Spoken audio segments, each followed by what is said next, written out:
Fala pessoal, bem-vindos a este guia explicativo desta lição incrível sobre a montagem final do nosso projeto. É aqui que a gente junta o Solana Pay em USDC com os ativos do mundo real, os famosos RWAs. Chegou aquele momento super esperado, onde todos os componentes que a gente construiu isoladamente vão se transformar de fato em um fluxo de transação de ponta a ponta, prontinho para rodar na DevNet da Solana. Vai ser um máximo! Nossa agenda hoje é bem direta. A gente vai passar rápido por 5 pontos. Primeiro, a integração do sistema. Depois, os critérios de aceitação, passando pela construção e testes, o nosso checklist de implantação e fechamos com as verificações e próximos passos. Bora lá? Então, começando com a seção 1, a integração do sistema, ou seja, o momento de unir as peças. Pensa no trabalho duro que já foi feito até aqui. A gente tinha 3 blocos separados. Primeiro, a nossa vitrine com o checkout do Solana Pay. Depois, o serviço no servidor, que fica ali verificando se os pagamentos em USDC realmente caíram. E, claro, o mint do nosso token RWA usando os hooks de transferência do token 2022. O grande objetivo agora é conectar essas 3 ilhas e fazer tudo fluir em uma transação única e contínua. E o grande maestro dessa conexão toda é a reconciliação de pagamento. Pensa nela como uma ponte super robusta, ligando o mundo off-chain, lá no back-end do lojista, com o mundo on-chain da DevNet da Solana. É literalmente um mecanismo que diz: opa, o pagamento em USDC chegou, pode emitir e enviar esse ativo do mundo real para o cliente. Sem essa ponte, os sistemas simplesmente não se falam. E isso nos leva à seção 2, critérios de aceitação. Afinal, como a gente define que deu tudo certo? Bom, o pulo do gato para esse sucesso tem nome, e é uma palavra meio chique: idempotência. O que isso quer dizer na prática? Significa que a reconciliação precisa ser determinística. Uma assinatura de transação tem que estar cravada, ligada a um único registro de pedido. Afinal, imagina a dor de cabeça se o sistema emitisse 2 ativos caríssimos, sendo que o cliente pagou por um só. Não dá, né? A gente precisa garantir 0 duplicidade, com toda a certeza do mundo. Então, para não deixar isso acontecer, temos um checklist blindado. Os testes de integração automatizados precisam passar liso. As transações na DevNet têm que ser reproduzíveis. O checklist de implantação tem que estar ok.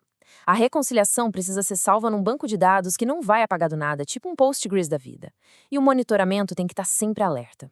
Agora, passando para a seção 3, construção e testes, a hora mais divertida de simular o mundo real. A gente não vai testar isso na mão, claro. O script TypeScript entra em cena para fazer o trabalho sujo. Funciona assim: ele cria uma carteira temporária e pede aquele airdrop básico de Sol para pagar as taxas. Depois, ele cria um USDC de teste para a gente brincar. No passo 3, ele simula a transferência da grana para o comerciante. E, para fechar, ele vai lá no RPC ou via webhook, dá aquela espiadinha para confirmar: o evento do RVA realmente aconteceu? É uma simulação de ponta a ponta fantástica.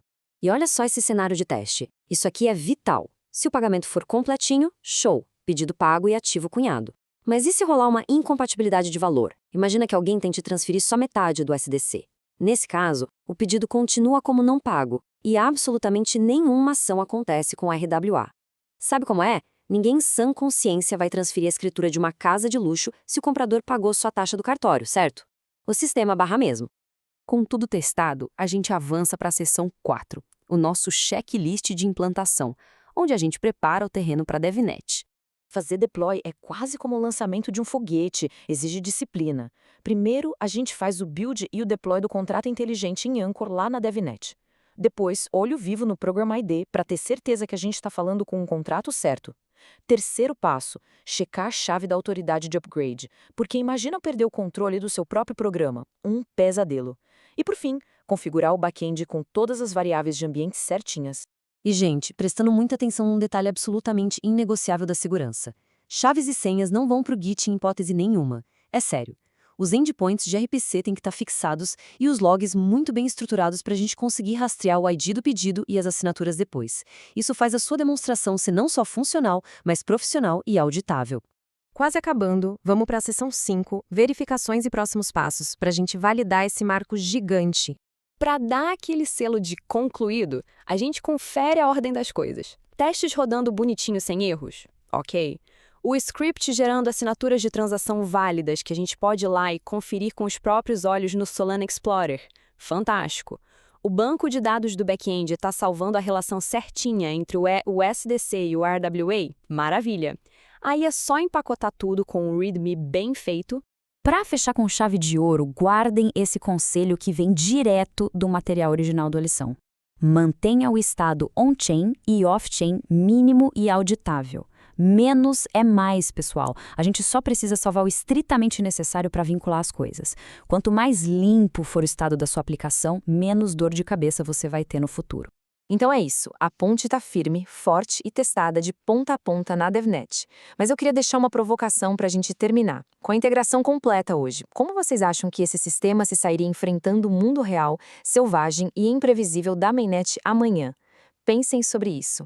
Muito obrigado por acompanhar e a gente se vê na próxima.